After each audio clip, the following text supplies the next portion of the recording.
que la doctora Geomancia Pucio haya aceptado la invitación de la Facultad de Lenguas para dar esta conferencia sobre lenguaje y ciencia en el marco de esta jornada de investigación, donde estamos escuchando trabajos muy interesantes de nuestros docentes, de nuestros estudiantes.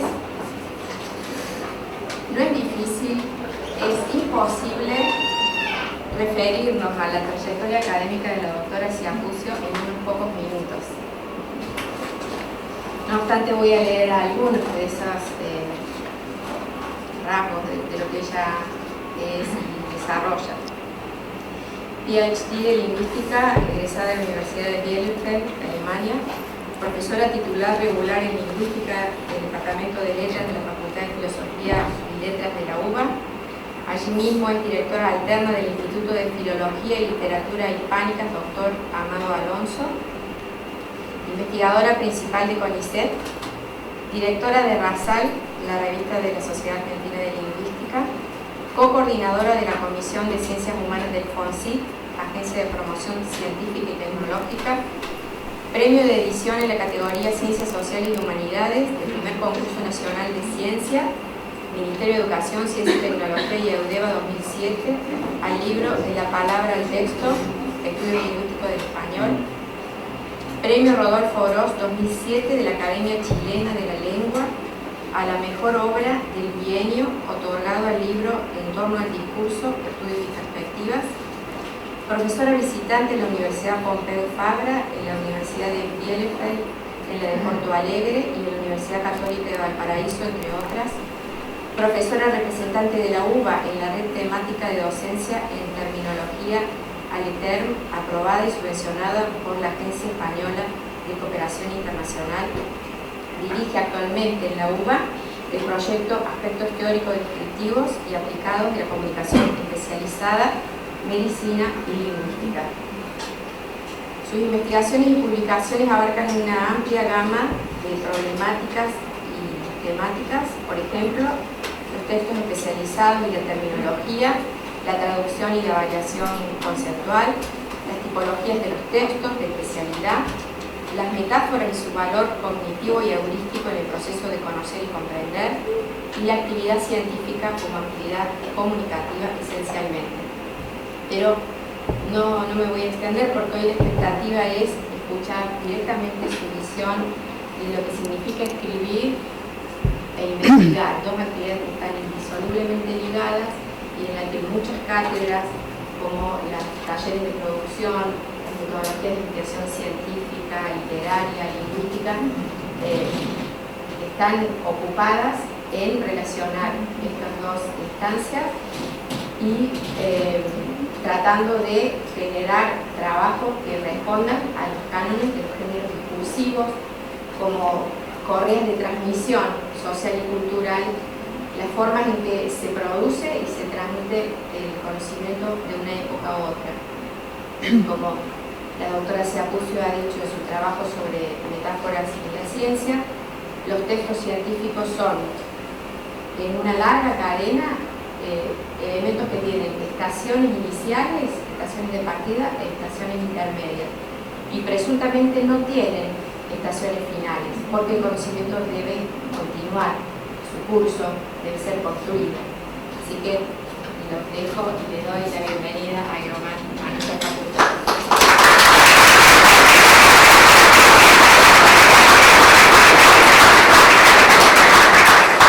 Bueno, muchísimas gracias por la invitación a los organizadores, las organizadoras, creo que hay un organizador, por ahí me dijeron. Muchísimas gracias a las autoridades de la Facultad de Lenguas, al equipo tan cálido que me ha invitado, y bueno, es un gusto para mí estar aquí. Quiero agradecer esta presentación un poco abrumante, pero certera. Me gustó la elección que hizo, así que bueno, espero estar a la altura de las circunstancias, y quería decirles que bueno, en esta conferencia, en esta presentación, yo voy a hacer un movimiento, si se quiere, la estructura de este texto, es una primera parte que va un poco hacia el pasado, unos siglos atrás. Luego va a haber una parte de, podríamos decir, de explicitación conceptual, de definiciones, que para mí son necesarias.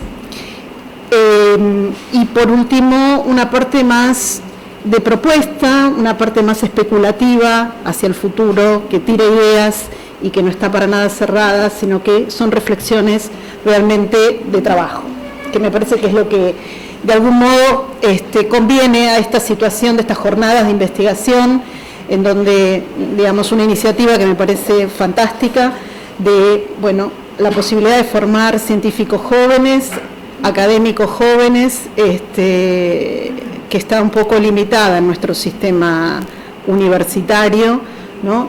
Pero que, bueno, ha tenido una expansión en las instituciones de investigación últimamente y que, bueno, es fundamental para que tener continuidad en este proceso que es un proceso continuo de construcción del conocimiento en el que todos estamos interesados para mejorar nuestra sociedad, ¿verdad?, y nuestro país. Bueno, en esta conferencia que voy a leer en gran medida, para no desbordarme, como suelo hacer en mis clases, yo quisiera compartir con ustedes entonces un conjunto de reflexiones que he ido desarrollando en diferentes trabajos respecto de lo que es una línea de trabajo fundamental en mi labor de investigación. Me refiero a los vínculos entre ciencia y lenguaje, al problema de la delimitación y caracterización de los textos y los géneros de la ciencia, la noción de familia genérica y los esquemas genéricos. En esta oportunidad quisiera detenerme en la estrecha y esencial relación que existe entre el procedimiento científico y la estructura modélica del texto de investigación. Intentaré argumentar en favor de la tesis de que el conocimiento reflexivo de la estructura modélica del texto de investigación y de sus rasgos lingüístico-textuales paradigmáticos es una condición fundamental para la producción efectiva de textos científicos. Desde el punto de vista teórico, mi presentación y mi trabajo tienen como marco la perspectiva de la lingüística del texto y desarrollos derivados de esa orientación con una impronta muy fuerte de la tradición alemana. Yo estudié en Alemania y eso me ha marcado mucho en mi labor como investigadora. En primer lugar, voy a presentar entonces de manera breve un conjunto de nociones y antecedentes sobre cuestiones epistemológicas que han marcado la investigación. ¿Cómo se ha percibido y evaluado el instrumento lingüístico desde el campo científico? Y cómo se han caracterizado tradicionalmente los textos de ese ámbito. En segundo lugar, voy a ofrecerles una posible definición de estos textos basada en los enfoques multidimensionales de la lingüística del texto y en trabajos de investigadores destacados en el tema, para luego concentrarme entonces en el procedimiento científico y su reflejo retórico en las partes constitutivas del texto de investigación. Por último, sobre la base de una ilustración minimalista, me referiré a las posibles implicaciones de esas reflexiones para la capacitación y el mejoramiento de la producción de textos en este ámbito. Quisiera aclarar que cuando se habla de textos o de discursos científicos, en realidad se evoca un conjunto muy amplio, ¿sí?, de prácticas, de géneros. Pensamos en textos de distinto grado de especialidad, de cientificidad, de distintos registros, géneros comunicativos y modalidades de la lengua, oralidad, escritura, multimodalidad. El discurso científico abarca, digamos, desde las interacciones más informales, desde la charla con el colega, hasta géneros muy estandarizados como son el artículo de investigación o la tesis, ¿verdad? Como lo ha afirmado un colega español, cuando se habla de discurso científico, se habla de un ámbito complejo y polimórfico. Yo hoy me voy a referir a un conjunto reducido dentro de este abanico, pero pienso los textos de la ciencia de esta manera bien diversa y abarcando distintas modalidades. Voy entonces a la primera parte, que como les dije es un poco retrospectiva, pero a mí siempre me parece, sea el trabajo que uno haga, que uno siempre tiene que mirar para atrás para poder ir para adelante. Creo que un poco eso voy a transmitir hoy con este trabajo. La relación entre ciencia y lenguaje ha sido concebida siempre, desde hace siglos, de manera polémica. Distintos autores, y los menciono una vez y no los menciono más, en las transparencias hay una larga lista bibliográfica, por ejemplo, Kretzenbacher y Weinrich, que es un autor que sí voy a mencionar varias veces, han mostrado cómo en los orígenes de la ciencia moderna, siglo XVII, desde el campo científico se practicó una actitud de profunda desconfianza hacia la capacidad de las lenguas naturales para poder expresar fielmente los verdaderos conocimientos científicos.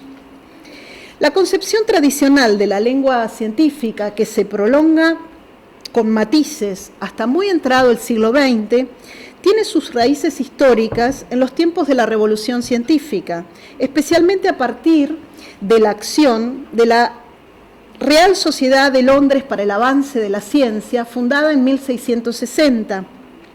Esta institución, cuyo lema fue justamente Nullius in verba, es decir, en palabras de nadie, y que fue traducida por un premio Nobel de Medicina, Peter Midauer, de manera muy pintoresca. Él tradujo esta frase para, de algún modo, transmitir la actitud de estos primeros científicos de la siguiente manera: no creas en la palabra de nadie, y menos que de nadie, no creas en la palabra de Aristóteles. Esta Academia de Ciencias tenía como propósito fundamental, como meta fundamental, emancipar las ciencias naturales experimentales, que habían tenido hasta ese momento una posición sumamente marginal. Querían entonces que se convirtieran en lo que finalmente se convirtieron las ciencias de avanzada, las modernas, entonces, ciencias líderes. Esta lucha por la imposición de unas nuevas ciencias fue simultáneamente una lucha lingüística, que consistió en lograr un estilo, e incluso entre los más entusiastas, una lengua diferente para expresar y comunicar la verdadera ciencia. La oposición se estableció sobre la base de una dicotomía que ya había provisto la antigua retórica y que seguro muchos de ustedes conocen: res versus verba, la cosa versus la palabra.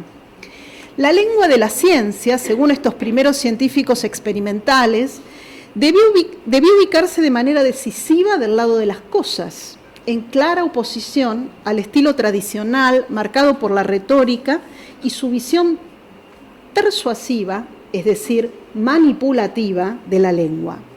El lenguaje, en síntesis, era considerado, el lenguaje y las lenguas naturales eran considerados un obstáculo. Y esto fue así porque esa desconfianza visceral era enorme. Y esa desconfianza se tradujo en dos actitudes básicas, ¿no? Por un lado, hubo propuestas para crear una lengua nueva y distinta, una lengua de la ciencia, algo así como una lengua universal. Por el otro lado, propuestas más moderadas proponían una adaptación del instrumento lingüístico de la lengua natural, de manera de hacerla más clara y transparente para la comunicación de contenido científico. La primera actitud fue asumida por voces muy influyentes como el obispo Wilkins, Newton, también antes Leibniz, ¿no? Ellos hicieron distintos intentos de creación de lenguas distintas, lenguas artificiales, independientes de las lenguas naturales, en que las palabras y las cosas fueran congruentes. Estas iniciativas fueron ridiculizadas por Jonathan Swift en los viajes de Gulliver, por ejemplo. Si ustedes recuerdan, en esa obra los profesores de la Gran Academia de Lagado trabajan en un plan para abolir por completo las palabras y propugnan la comunicación por medio de las cosas. Entonces los sabios se trasladan cargando enormes bultos, ¿no?, que son sus conocimientos, e intercambian, ¿no?, esos bultos como una manera de intercambiar conocimiento.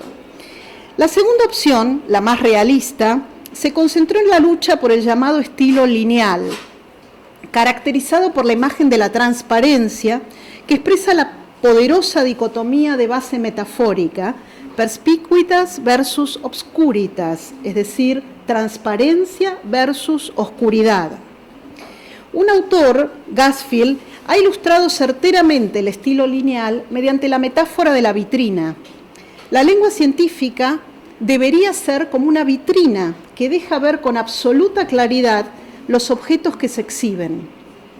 Otra metáfora muy bonita, es la que tienen ya allí, proviene de la tradición alemana de un científico Klopstock, que en 1774 reclamaba la transparencia del siguiente modo: el lenguaje debe pegarse al pensamiento del mismo modo que el vestido se pega a la joven cuando sale de una bañera.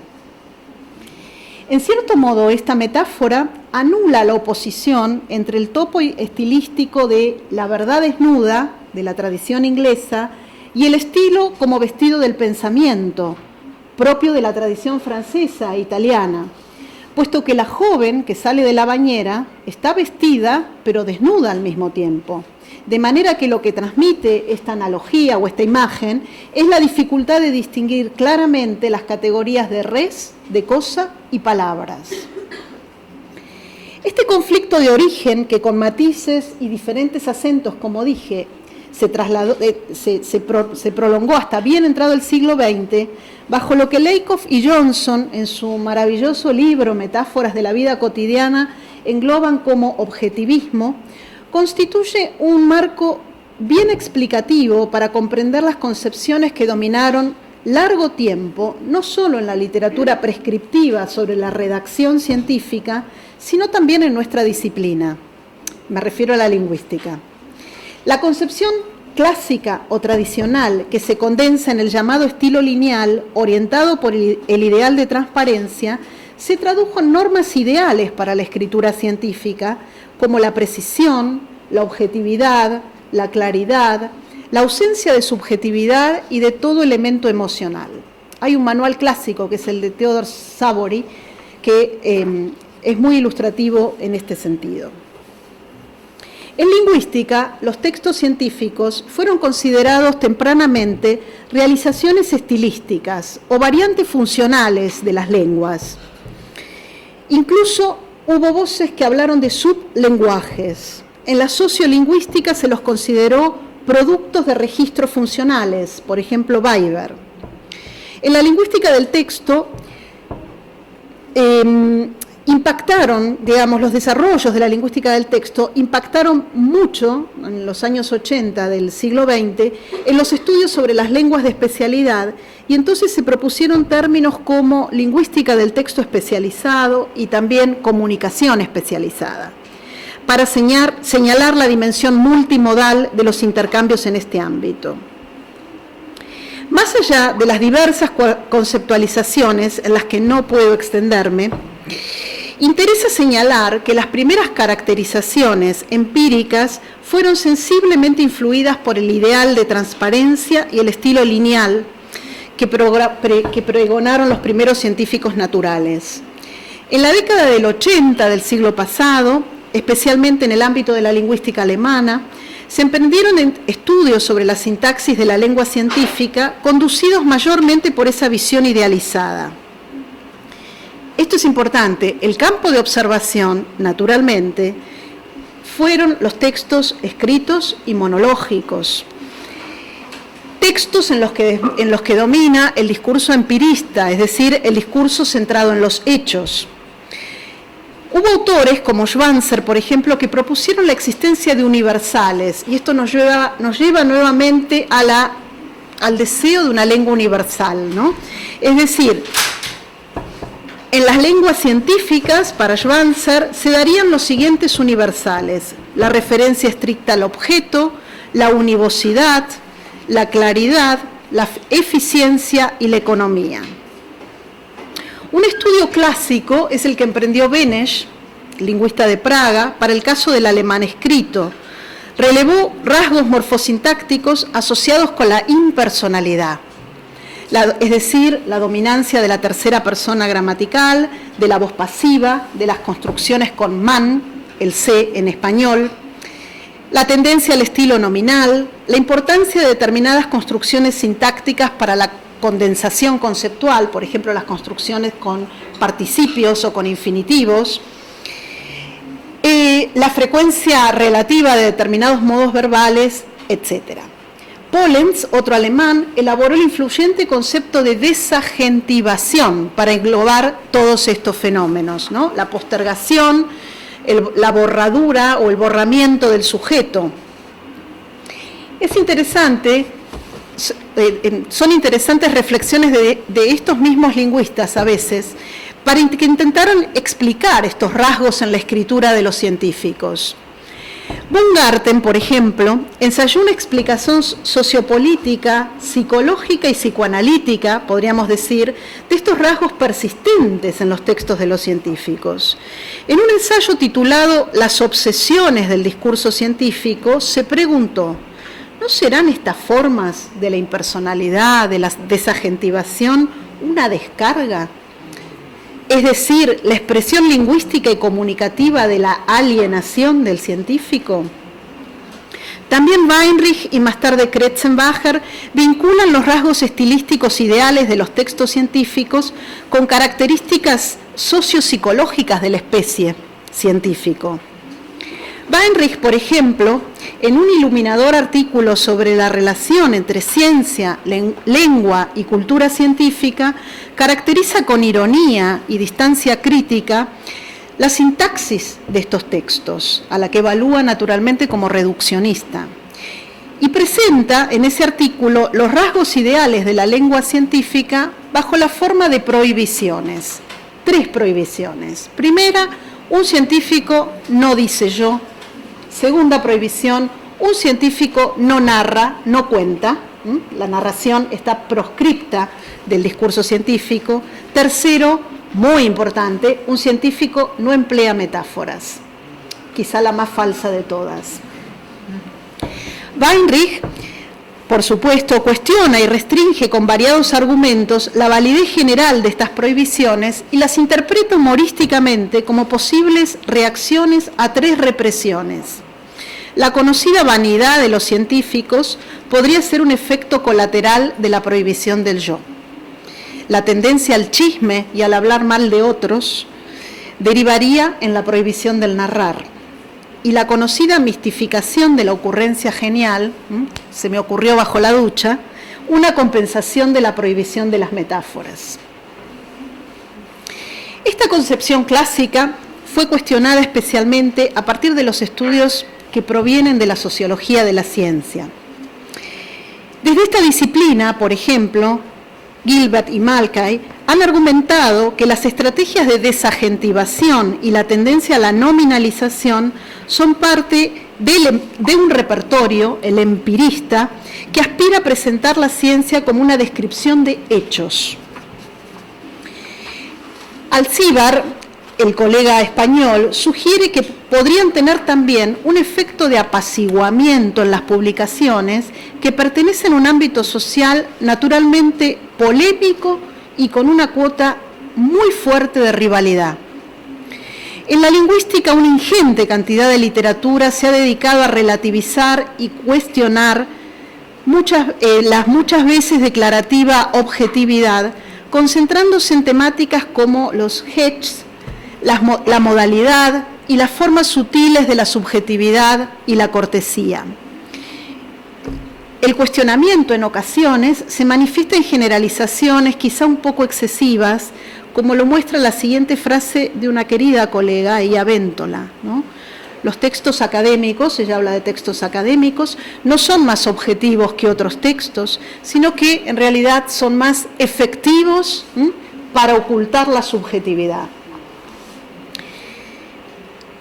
Las investigaciones sobre el discurso científico, como las de Weiserman, que es otro nombre a tener muy en cuenta en este campo, Latour, por supuesto, que estudiaron las producciones de los científicos en su contexto de trabajo, mostraron que el camino desde el experimento hasta la publicación científica no es un trayecto lineal de la observación a la descripción objetiva de hechos, sino que involucra la interpretación y modificación de la información, la cita de determinada bibliografía, no siempre desinteresada, y la imitación de modelos con el fin de ser aceptado y aprobado. El instrumento lingüístico recobra en esta perspectiva un lugar central, puesto que escribir textos científicos se define como una actividad retórica cargada de valores. Voy a pasar ahora a un apartado que titulé La ciencia como actividad comunicativa. Una visión moderada, en la que me incluyo, sostiene que la ciencia es una actividad social inserta en la comunidad en que se desarrolla y sometida a condicionamientos y presiones.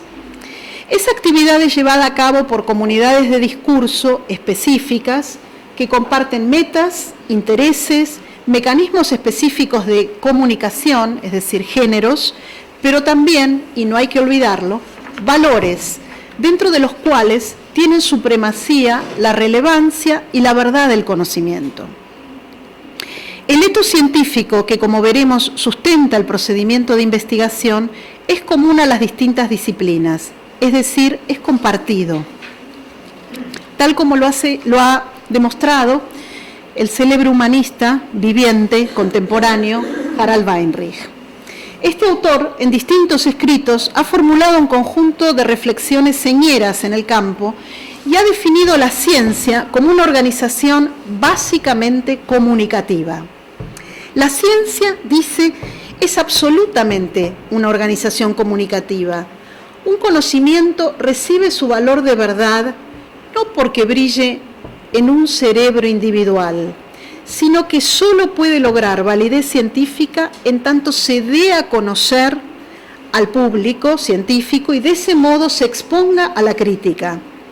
Si más o menos puede hacer frente a esa crítica, entonces podrá considerarse conocimiento verdadero. Tan importante es el aspecto comunicativo y lingüístico en el quehacer científico que Weinreich propone una disciplina que llama la lingüística de la ciencia, como una disciplina necesaria para todo quehacer que se quiera llamar científico.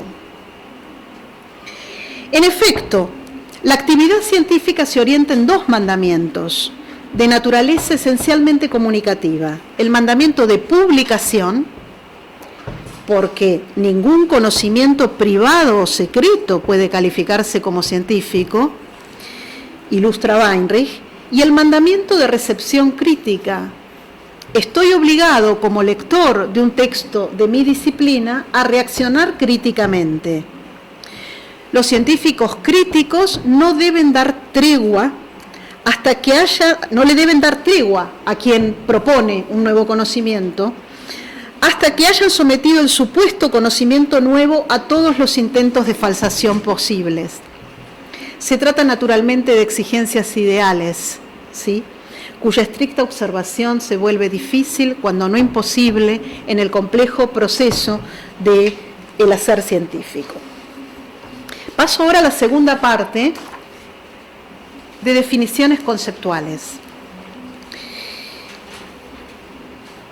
que intentan entonces especificar o explicar cómo entiendo el concepto. Tres conceptos voy a poner aquí sobre la mesa: el de texto científico, el concepto de género, el concepto de patrones y esquemas textuales, y por último el de familia de géneros, que se deriva prácticamente de estos.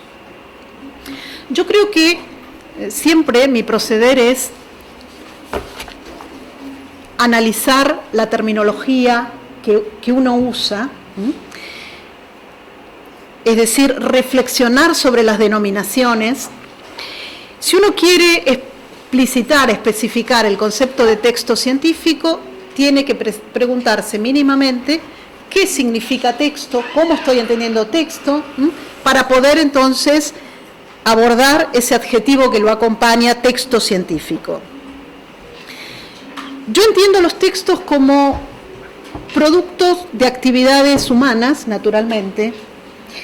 Son producto, los textos reposan en procesos psíquicos, naturalmente hay texto en la cabeza, como el que están ustedes ahora recibiendo de mí. Hay procesamiento para producir, para interpretar, para recibir. Y naturalmente hay texto como producto, por ejemplo, la cita de Weinreich que tienen allí. Los textos son objetos complejos y objetos naturales. Esta es una definición, son dos atributos que ha explicado de manera soberbia un lingüista español que se llama Enrique Bernardes en su libro Teoría del Texto. Los textos son complejos porque su naturaleza es multidimensional. Si uno analiza un texto, tiene que por lo menos distinguir una dimensión funcional que tiene que ver con el para qué de los textos, qué papel cumplen los textos en la interacción, una dimensión situacional, en qué contexto se usa, quiénes son los interlocutores, cuáles son las relaciones entre ellos, una dimensión temática, naturalmente, el contenido, ¿sí? ¿Qué incluyo en mi texto? ¿Qué información incluyo? ¿Cómo la distribuyo? ¿Cómo la dispongo? Y por último, la dimensión que nos llega más directamente, que es la dimensión formal, la dimensión verbal, el léxico, la gramática. Los textos son objetos naturales, a diferencia de las oraciones que estudian los gramáticos, porque los textos son dependientes del contexto, son entidades sensibles al contexto y por lo tanto de naturaleza prototípica y de carácter flexible. El texto científico, entonces, ahora estamos un poco más cerca de poder definirlo. El texto científico hay que definirlo a partir de informaciones que tienen que vincularse o que tienen que referirse a todas estas dimensiones, por sus funciones, por su contenido, pero también en relación con los parámetros de situación y también de forma y estructura lingüística. La cientificidad, es por tanto un atributo de naturaleza multidimensional, condicionado en buena medida por el contexto extralingüístico. En mi perspectiva, los textos científicos deben entenderse primariamente como realizaciones verbales complejas de actividades propias de un ámbito social e institucional en el que actúan individuos y grupos que persiguen objetivos, metas, que se vinculan con la generación, la comunicación y la aplicación de conocimiento científico. Conocimiento científico quiere decir conocimiento producido, generado a partir de procedimientos institucionales y sociales que están establecidos y consensuados. Esta es una definición de Ehrlich y Weinreich de conocimiento científico que me gusta especialmente. El siguiente concepto casi no necesito definirlo, estoy segura, porque es el concepto de género, ¿no? Sabemos que los textos son siempre, los textos estos, el que tengo aquí en la mano, lo que están escribiendo ustedes, son siempre ejemplares, son siempre muestras representantes de una categoría, ¿verdad? Del género. Yo aquí estoy presentando un ejemplar del género conferencia. Entonces, el concepto de género tiene un grado cierto de abstracción y podemos definir los géneros como un conjunto de textos, todos, digamos, un conjunto de ejemplares de conferencia que se adscriben al género conferencia porque comparten rasgos prototípicos, ¿no? Tenemos representaciones de qué es una conferencia ideal. Entonces nos acercamos en nuestros intentos de dar conferencias más o menos idealmente, esas representaciones ideales que como hablantes competentes tenemos. Y entonces, cuando hablamos de género, estamos pensando en un nivel de abstracción, ¿verdad? De poder abstraer cualidades que son, si se quiere, circunstanciales, como pueden, en mi alocución en este momento encontrarán cantidad de rasgos que se desvían de una conferencia prototípica, ¿no? Pero, bueno, podemos entonces, a partir de determinados rasgos prototípicos, digamos, agrupar textos en clases o géneros. Ahora bien, hay otro concepto vinculado con los géneros que me parece sumamente importante, porque le da al género un carácter explicativo, es decir, nosotros podemos describir géneros, pero ¿cómo explicamos? ¿Cómo explicamos los géneros? ¿Cómo somos capaces de hacer esas abstracciones y decidir a partir de un estudio sesudo o de una intuición que tal texto que estoy recibiendo pertenece al género tal? Lo hacemos porque poseemos esquemas cognitivos, es decir, conocimiento sobre géneros. ¿Qué son estos esquemas o patrones textuales? Los hablantes nos vemos enfrentados en nuestras experiencias comunicativas, que siempre son especiales y distintas, pero siempre de algún modo tienen un carácter repetido o regular. Les decía, los hablantes enfrentamos tareas comunicativas regulares que de manera preferencial solucionamos de determinado modo, de similar o de igual modo. Los patrones textuales o los esquemas textuales, entonces, son recursos cognitivos preformados que vamos adquiriendo a lo largo de nuestras experiencias comunicativas. Son orientaciones generales sobre las propiedades de los textos y de los géneros, y por lo tanto, como son esquemas cognitivos adquiridos en situación, tienen que ver en buena medida con la experiencia que vayamos haciendo en la vida, ¿no? Entonces, esos esquemas, esos patrones genéricos, son variables individualmente, son variables socialmente, son variables culturalmente, puesto que ese conocimiento se adquiere, se amplía sobre la base de las experiencias comunicativas a las que nos vemos enfrentados en nuestra vida. Entonces, resumiendo, los géneros del discurso científico son entonces mecanismos de intercomunicación que distinguen a la comunidad científica, que sirven para lograr, es decir, estos géneros sirven para que los miembros de la comunidad científica alcancen sus metas y objetivos. Las comunidades científicas, las comunidades disciplinares, han desarrollado a lo largo de su historia formas genéricas propias para la elaboración, discusión, revisión y comunicación del conocimiento. Así contamos con el abstract, el artículo de investigación, la ponencia, la tesis, para restringirme a géneros escritos. Son recursos fundamentales para alcanzar las metas de ese ámbito social. Como lo he propuesto en distintos trabajos, esos géneros se pueden agrupar, es decir, están vinculados entre sí y se pueden agrupar en términos de familias genéricas. A mí me gusta, muchos otros investigadores utilizan otras metáforas para hablar de las relaciones entre los géneros. Se habla de territorio, se hablan de metáforas fundamentalmente geográficas. A mí me gusta la metáfora de familia porque me parece que responde a lo que vengo diciendo.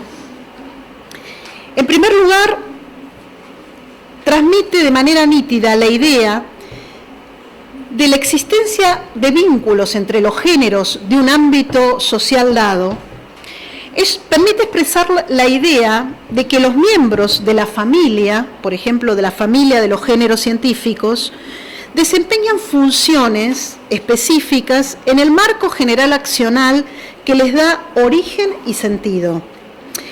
Esto es así porque los géneros, como lo han expuesto Berkman y Luckmann, deben concebirse en un doble plano. Por un lado, tienen una estructura externa que se deriva de la relación entre la acción comunicativa que llevan a cabo y la estructura social que los fundamenta. Y por el otro, una estructura interna que sí surge de su función básica y su base material y lingüística. En el caso de los géneros de investigación científica, de los géneros de la investigación, como veremos, es una familia específica y su tarea es llevar a cabo los distintos pasos del procedimiento científico.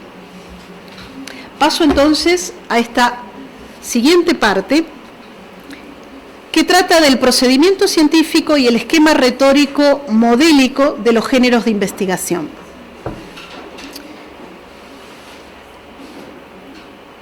Espero no estar abrumándolos demasiado. Me vuelvo a referir ahora al ensayo de Weinreich que cité hace un ratito, en el que define la ciencia como una actividad o una organización comunicativa. En ese texto, en rigor, su propósito fundamental es argumentar a favor de la unidad de las ciencias. Él sostiene que debe hablarse de ciencia en singular, no en plural. Su propósito en este ensayo es refutar un conocidísimo libro de un autor que se llama Snow, en el que planteó que habría dos tipos de ciencias, recogiendo, por supuesto, mucha tradición, planteó esta dicotomía, ¿no? Por un lado estarían las ciencias naturales y por otro lado estarían las ciencias que, traducido literalmente del alemán, serían ciencias del espíritu, designación que nosotros hemos perdido y usamos ciencias sociales y humanidades, ¿verdad?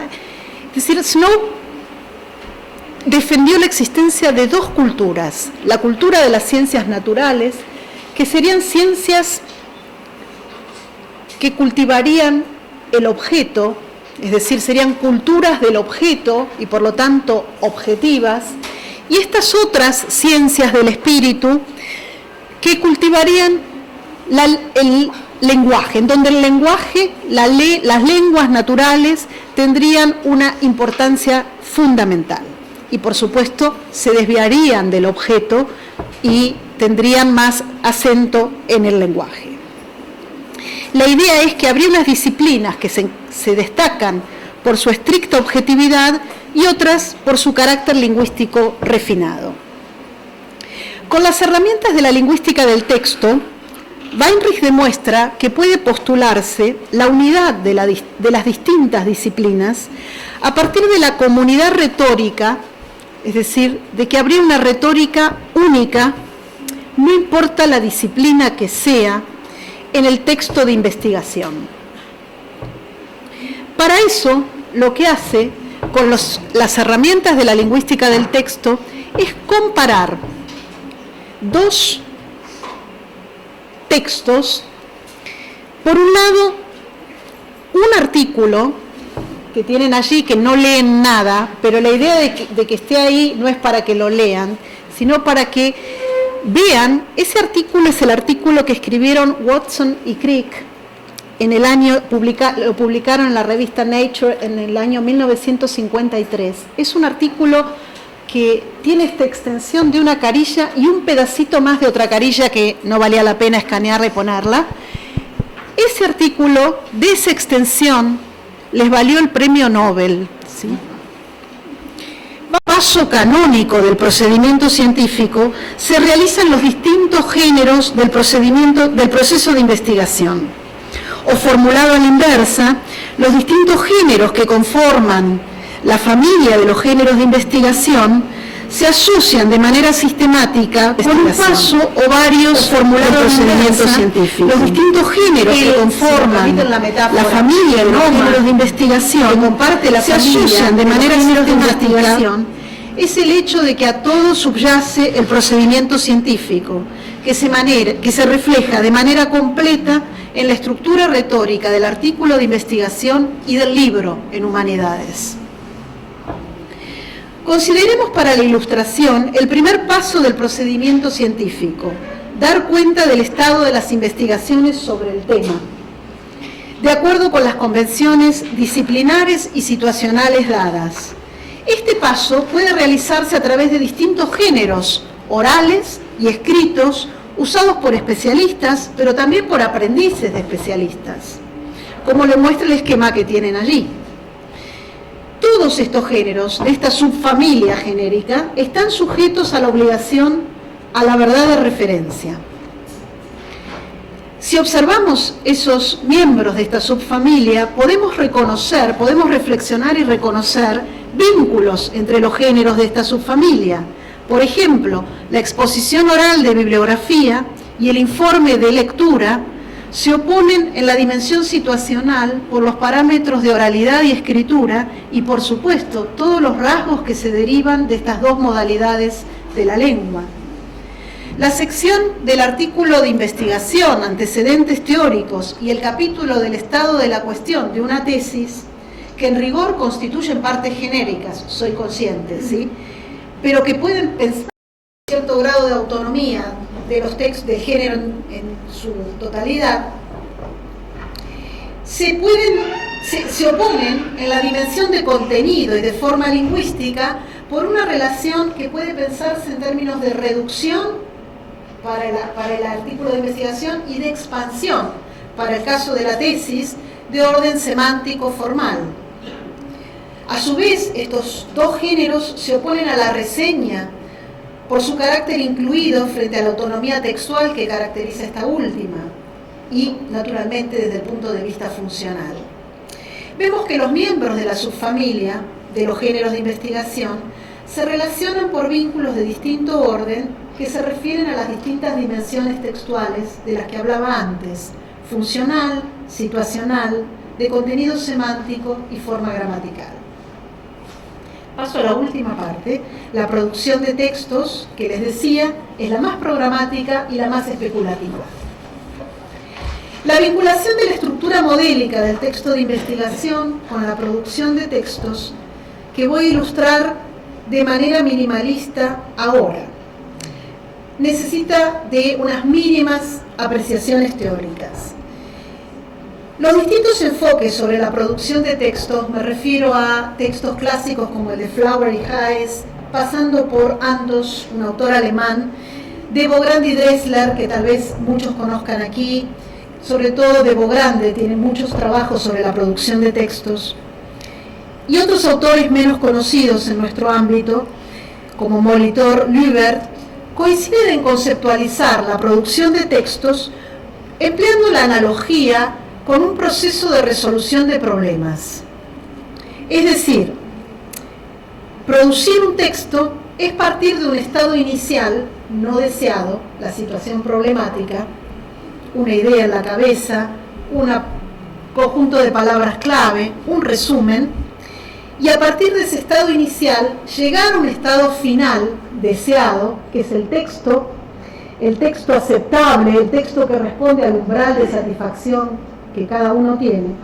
Pero pasar de ese estado inicial a ese estado final implica un proceso complejo de ir superando barreras o problemas.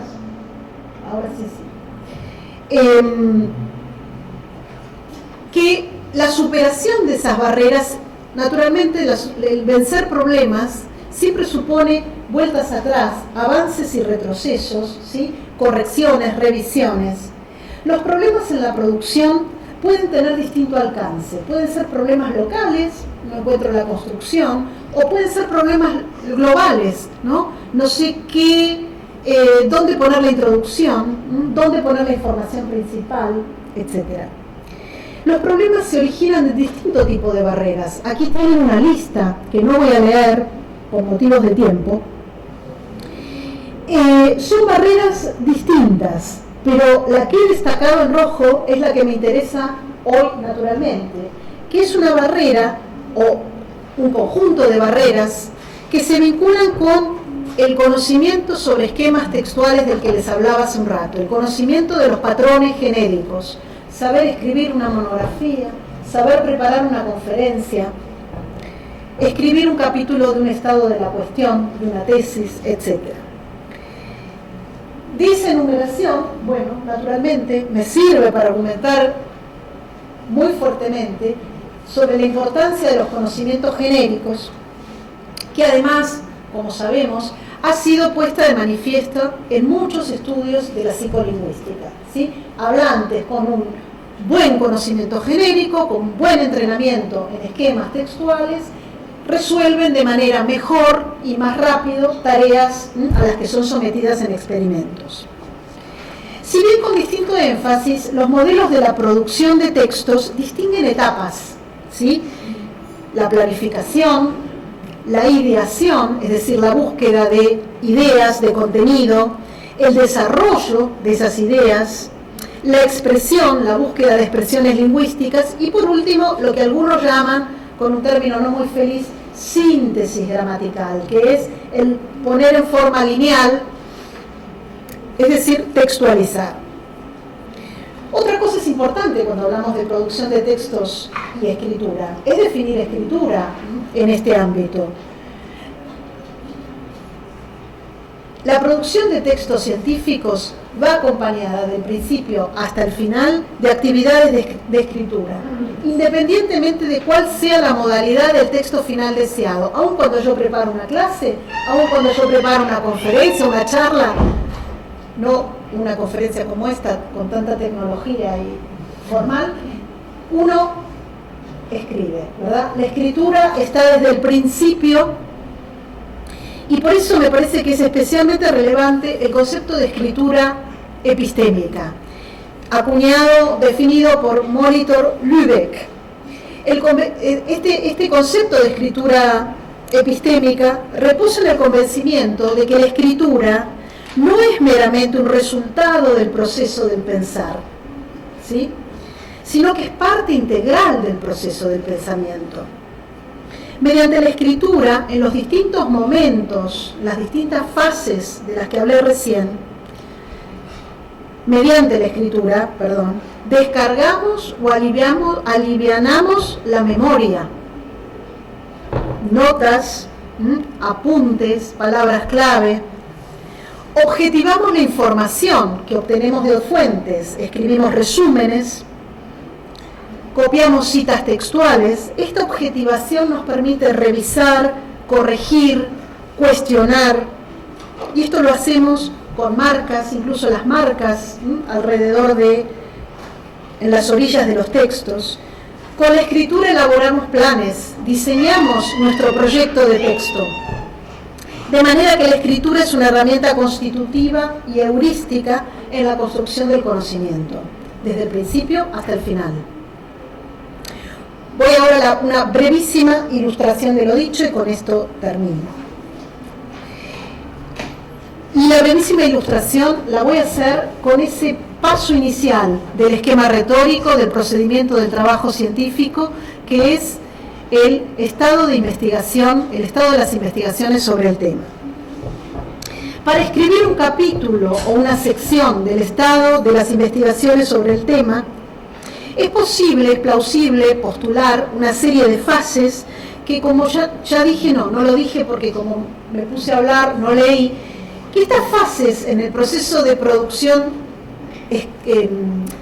textual, estas fases de las que yo hablé, planificación, ideación, expresión, etcétera, no hay que entenderlas de manera lineal, no hay que entender primero esto, después esto, tercero esto, sino que, como se ha visto, se ha demostrado también, teórica y empíricamente, cuando producimos texto, hacemos casi todo simultáneamente, es decir, la producción textual se da en paralelo y estas fases se solapan, ¿sí? Por lo tanto, lo que voy a decir para la producción de la sección Estado de la Cuestión, de un artículo de investigación o de una ponencia que realiza el paso procedimental del procedimiento científico, revisar el estado de la cuestión, lo que podemos pensar es, o que podemos un poco, proponer, como lo decía, de manera más probabilística que otra cosa, podemos pensar que mínimamente necesitamos una fase de preparación y planificación que incluya la reflexión y la discusión sobre la densidad conceptual y la profundidad histórica necesarias de esta sección, de acuerdo con los estándares de la disciplina y del paradigma del enfoque teórico escogido, porque esto también es muy importante. El segundo término hay que hacer una evaluación del foro, del medio de publicación, una estimación del público al que le escribo, naturalmente esto lo sabemos desde la retórica, ¿no? La estimación del público destinatario, el grado de experticia, presupuesto, el perfil de expectativas, el interés o no interés.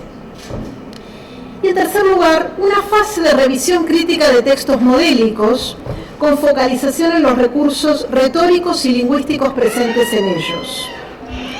En segundo término, hay que pensar una fase de relevamiento bibliográfico para el acervo y la ampliación del conocimiento sobre el tema, que responde a esa fase de ideación de la que yo hablaba antes, la evocación de ideas. Este relevamiento se realiza mediante actividades de escritura, notas, palabras clave, fichas. La actividad de resumir, como dije antes, permite objetivar, permite poner en perspectiva, permite reflexionar críticamente y permite crear las condiciones ideales para la identificación de posibles agujeros o nichos. En una fase siguiente se elaborará el proyecto de sección, que requerirá de una planificación de la distribución de la información, su secuenciación y su articulación. De manera de lograr una presentación ordenada y consistente de lo realizado por otros investigadores, para acogerse en la tradición o para distanciarse. Por lo tanto, vamos a tener que estar en condiciones de escoger los introductores, es decir, tener la sensibilidad lingüística necesaria para distinguir los matices semánticos que enfrentan un paradigma de nexos para introducir voces ajenas como de acuerdo con fulanito, según fulanito o como dice fulanito. Tener competencia para la elección de los modos y tiempos verbales. Disponer de un conocimiento reflexivo de las implicaciones que supone la elección de citas, integradas o no integradas. En resumen, contar con un conocimiento léxico y gramatical refinado para llevar adelante con éxito las fases de expresión y síntesis de la producción textual.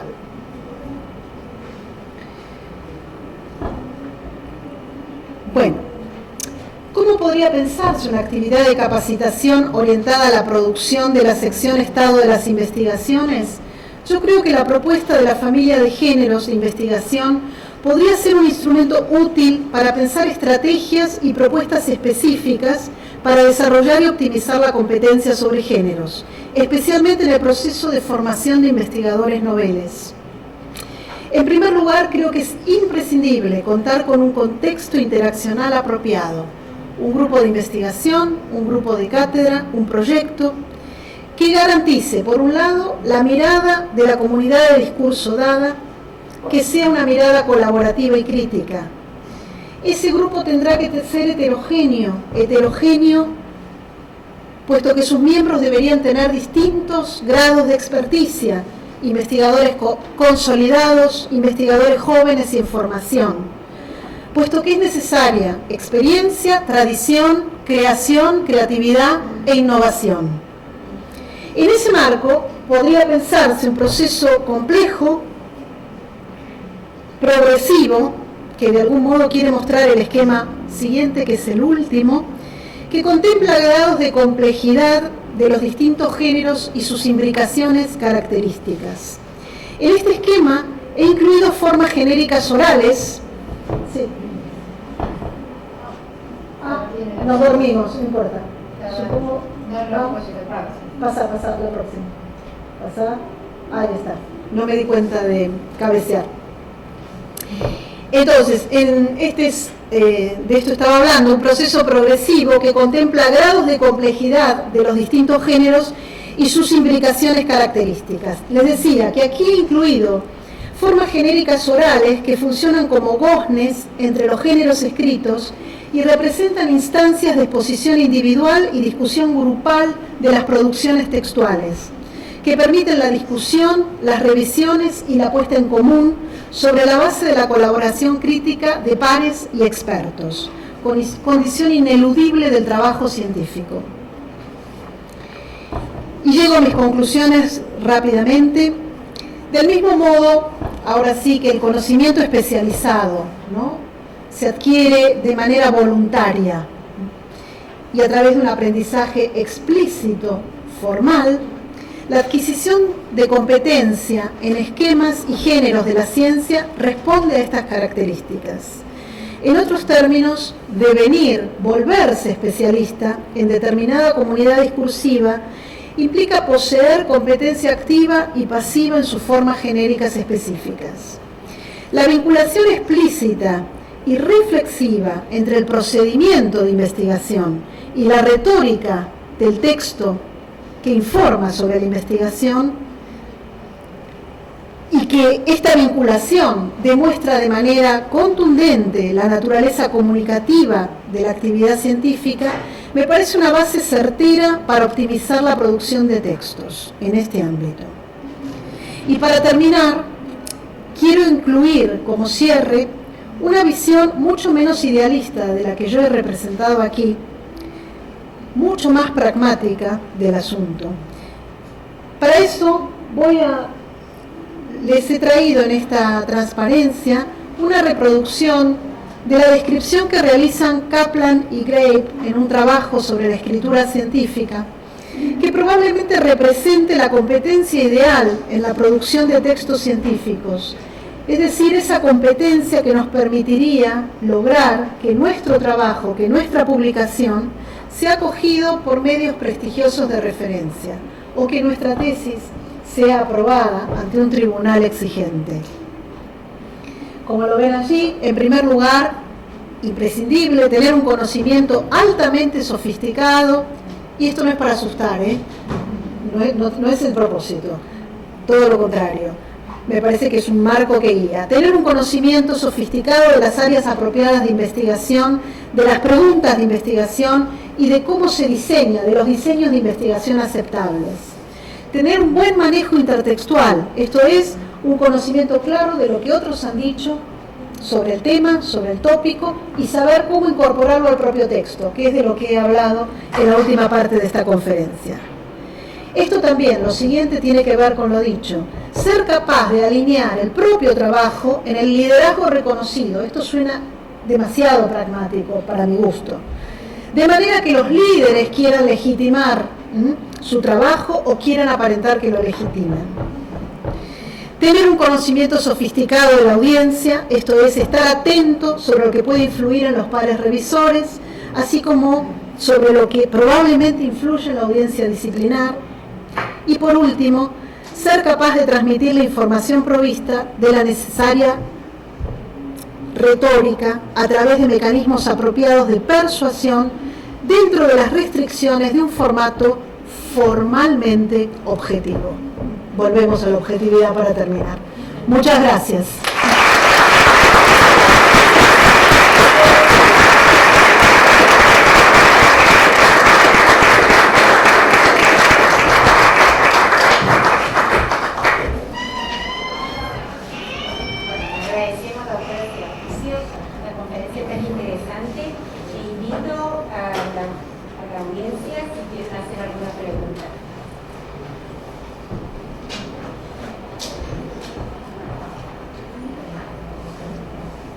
Los liquidé.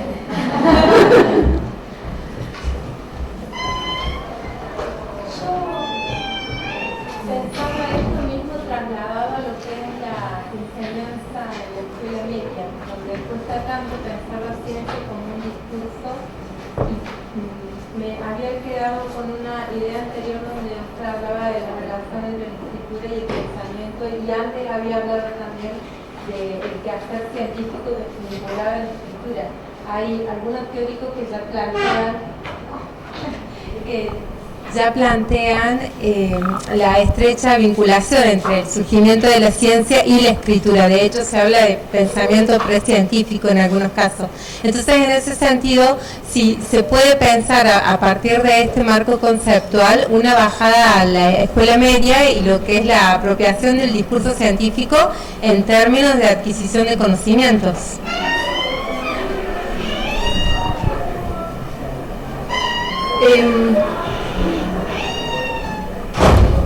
Tiene dos partes tu pregunta, me parece. Una primera parte en la que hablabas de un estadio precientífico previo a la escritura. Yo por eso en algún momento de la conferencia definí el conocimiento científico como producto de procedimientos institucionalizados, socialmente consensuados. Estoy definiendo de ese modo conocimiento científico, y en la relación con la escritura, bueno, tal vez pensar el conocimiento científico de esta manera, sí, nos lleve al esquema retórico de la carta, que es el origen del artículo científico, ¿no? Es decir, en un comienzo de la ciencia moderna, digamos, los científicos se escribían cartas entre sí, y de hecho así surge el género artículo científico, ¿no? Respecto de cómo bajar, dijiste, la metáfora que también de algún modo tal vez merezca alguna reflexión, porque me parece que tal vez sea poco, no nos sirva mucho, o sea, pensarlo en términos de bajar, porque hay que pensarlo distinto, me parece, ¿no? Yo lo pensaría distinto. Porque en la escuela, bueno, otra vez no estás en el contexto de una comunidad de discurso, estás como la que tenés en la escritura científica, en donde tenés unas metas que son avanzar en el conocimiento de determinada cuestión o de dilucidar determinada cuestión para mejorar, tratando de abarcar distintas disciplinas, ¿no? Tratando de incidir en problemas sociales, etcétera, etcétera, etcétera. En la escuela tenés otro contexto completamente diferente desde lo interaccional, unos propósitos completamente diferentes.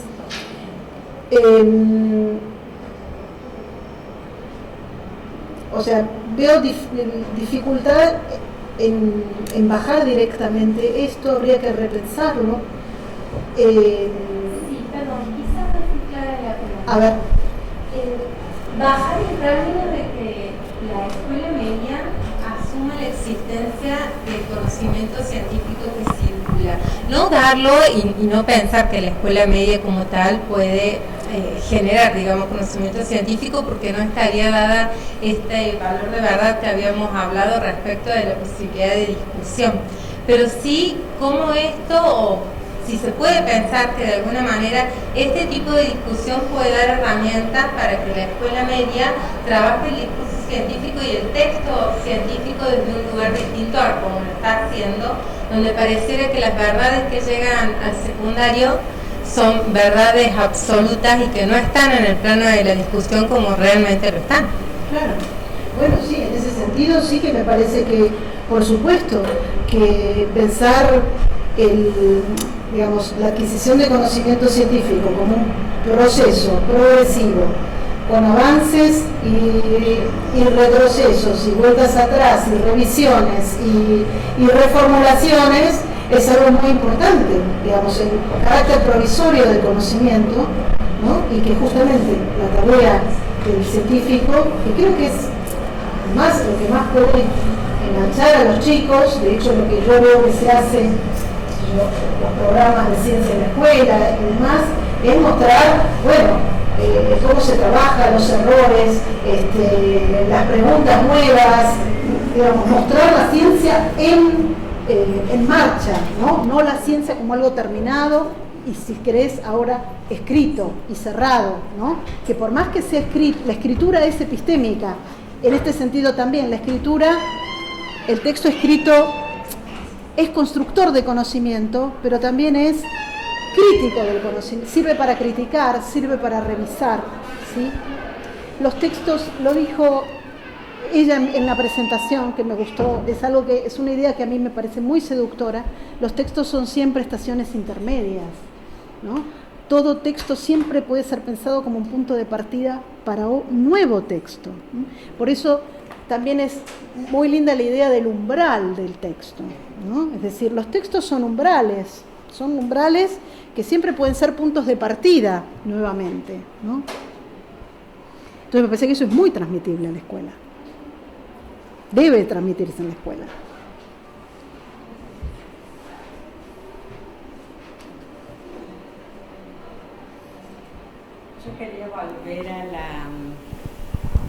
Yo quería volver a la cuestión de los géneros, porque me parece que los situaste en una encrucijada en la que me falta una interfaz entre los puntos que diste. Por un lado, aparecían como construcciones sociales con un cierto grado de prototipicidad y abstracción. Más o menos como los tienen Berger y Luckmann también. Sí. Por otro lado, aparecían como construcciones cognitivas, lo que yo sé acerca de lo que va a ser una conferencia. Esos son los patrones o esquemas, no Exacto. los géneros. Bueno, los patrones cognitivos con los que también yo puedo aprender o conocer los géneros. Sí. Y finalmente la materialidad del texto que se expresa en la materia significante del lenguaje mismo. ¿Cómo ves la conexión en esos órdenes tan diversos? Mente, texto, representación social.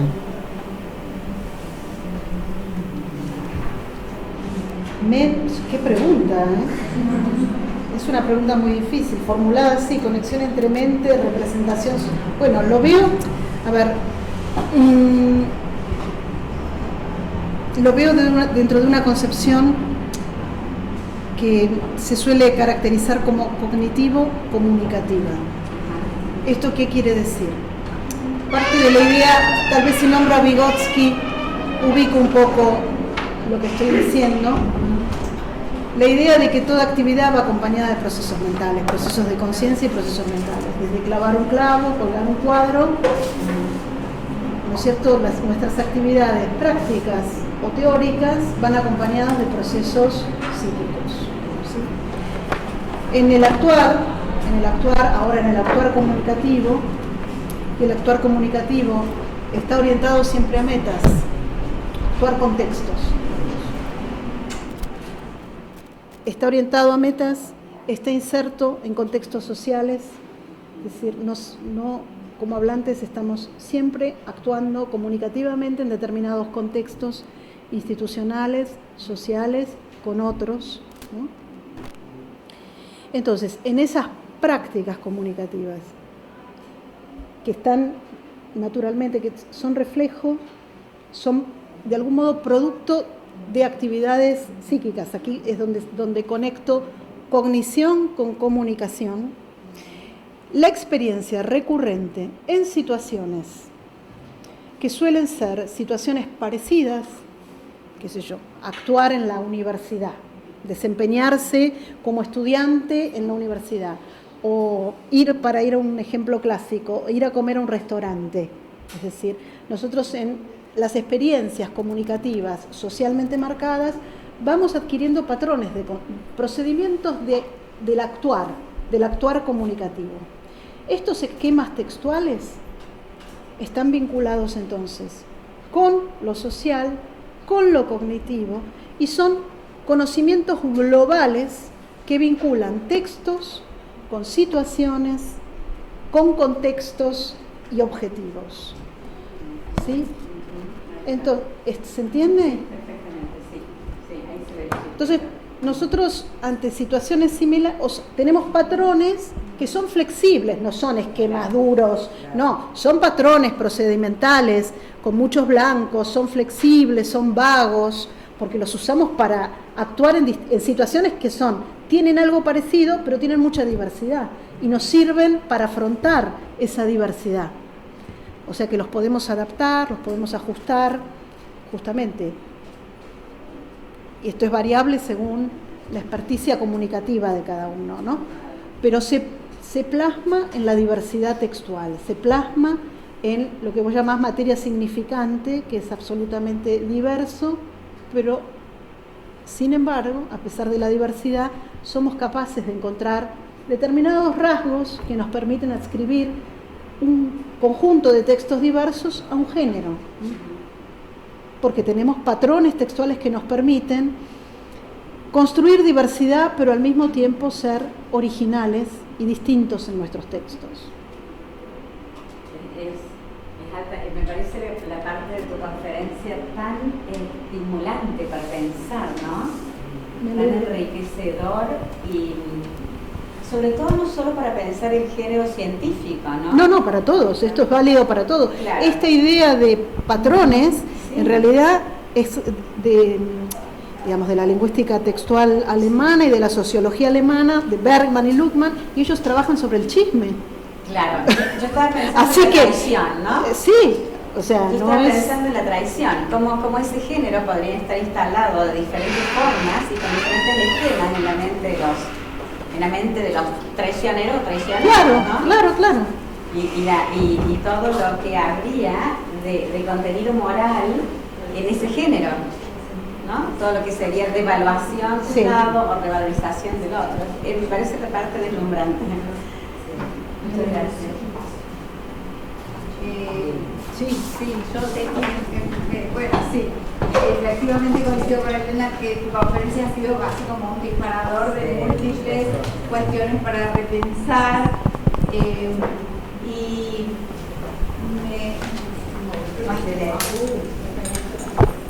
Bueno, estaba pensando, me quedo sentada. Estaba repasando hacia algunos ejes, ¿no? En relación con justamente esta cuestión de los patrones, pensando en la cuestión comunicativa, ¿no? El género y los géneros académicos, en relación con lo comunicativo, con el texto como estación intermedia, como umbral hacia, y todo ello en la relación con el etos. Es decir, esto de los códigos de verdad. Y allí, en relación con este ejemplo que pusiste al final, de que vos destacaste como excesivamente pragmático para tu gusto, coincido totalmente, porque me parece que acá hay dos visiones de lo que es el texto académico y la comunicación de los resultados de investigación, donde entran en tensión estas cuestiones éticas, ¿no es cierto?, y los códigos de verdad. Es decir, en uno primando la cuestión, el costado formal del género, y los patrones como atendiendo solo a lo meramente formal, y al pensar en esto de que sea evaluado por un tribunal de expertos, que también estamos en un paradigma, y otro en la relación entre en el género más bastinianamente pensado en relación con el género como cuestión histórica y como ideológico, ¿no? Algo, no sé si por ahí iba la diferencia. Sí, estoy completamente de acuerdo con vos y me parece que es muy buena esa reflexión final que haces respecto de que vivimos en esta tensión, ¿no? La comunidad académica, la comunidad científica vive en esta tensión y habemos partidarios y defensores de posiciones más pragmáticas y más idealistas, pero bueno, es bueno conocer, ¿no? Porque cómo funcionan estas cosas en algunas hay que vivir eso, exactamente.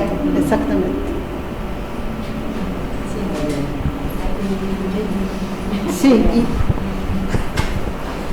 Una consulta quizás un poco más pensando en lo que se viene a partir de este tipo de investigaciones. En el planteo de esta estructura única de texto científico en lo referente a la diversidad de disciplinas, me gustaría preguntar cuáles son las propuestas que se construyen actualmente para contribuir a la enseñanza y la escritura de textos científicos y sobre todo, particularmente, qué rol juegan los científicos en las nuevas o futuras modalidades de enseñanza. Yo pongo el caso particular de la enseñanza a nivel de grado en ciertas disciplinas donde no prima la investigación científica, como ser, por ejemplo, el caso de ingeniería como ciencia aplicada. O sea, tu pregunta es, no sé si estoy en condiciones de contestar tu pregunta porque no es mi especialidad el estar en instancias prácticas de capacitación en la ingeniería o en los últimos años en nuestro país, en las últimas décadas, se han desarrollado cantidad de instancias en donde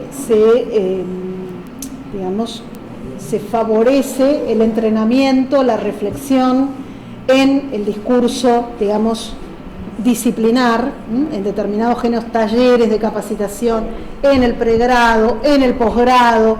Es decir, no hay, vos me preguntas en la actualidad cómo, no hay hay escuelas, naturalmente, hay grupos.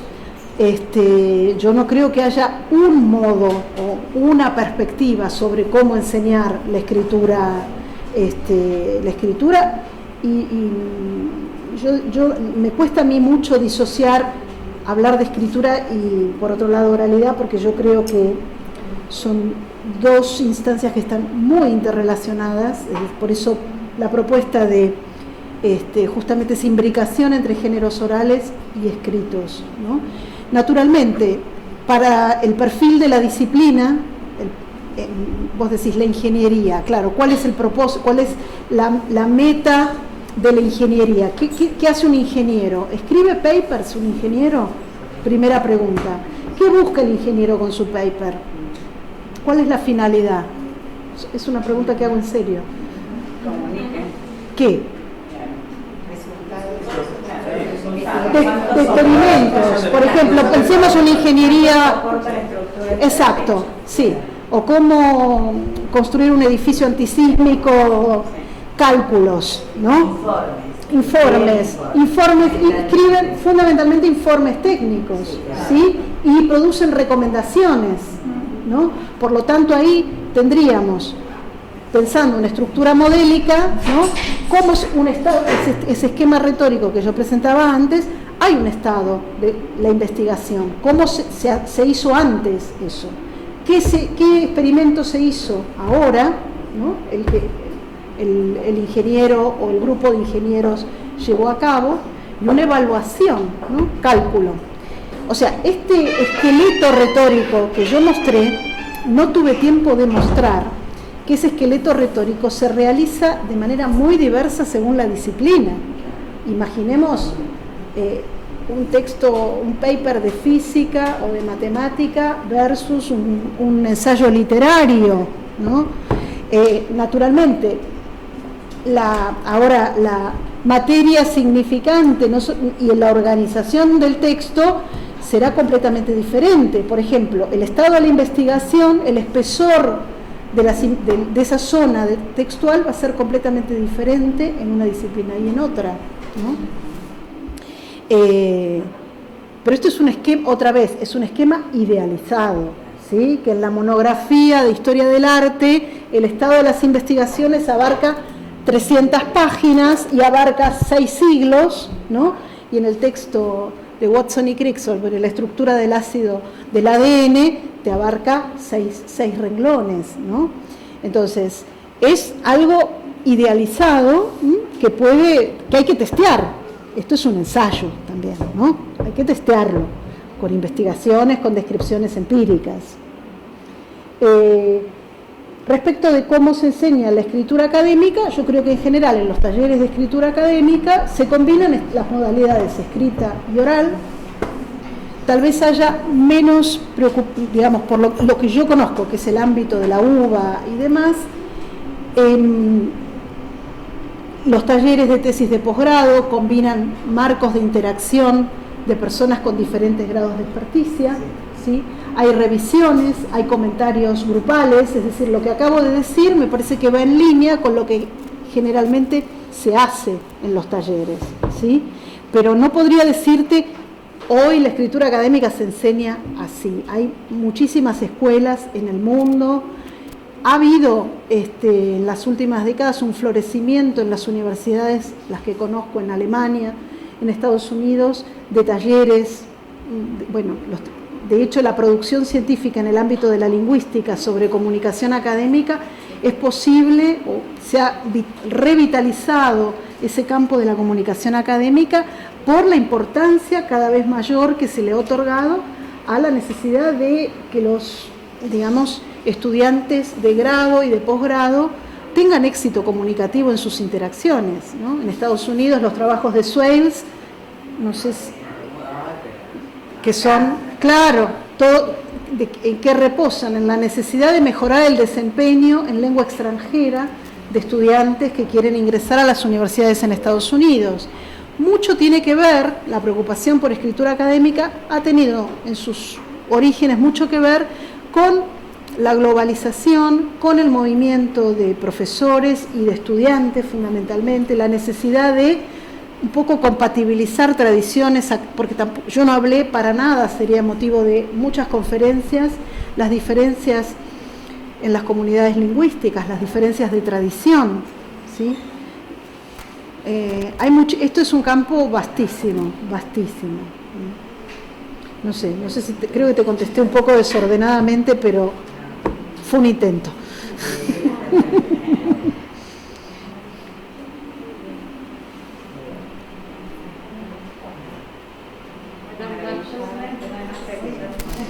Bueno, muchísimas gracias por la paciencia.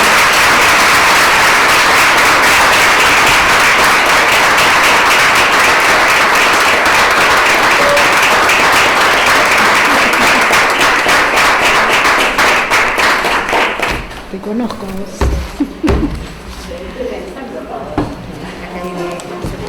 Ah, bueno, muchas gracias. Las últimas no estaban marcadas, por eso yo no las traje.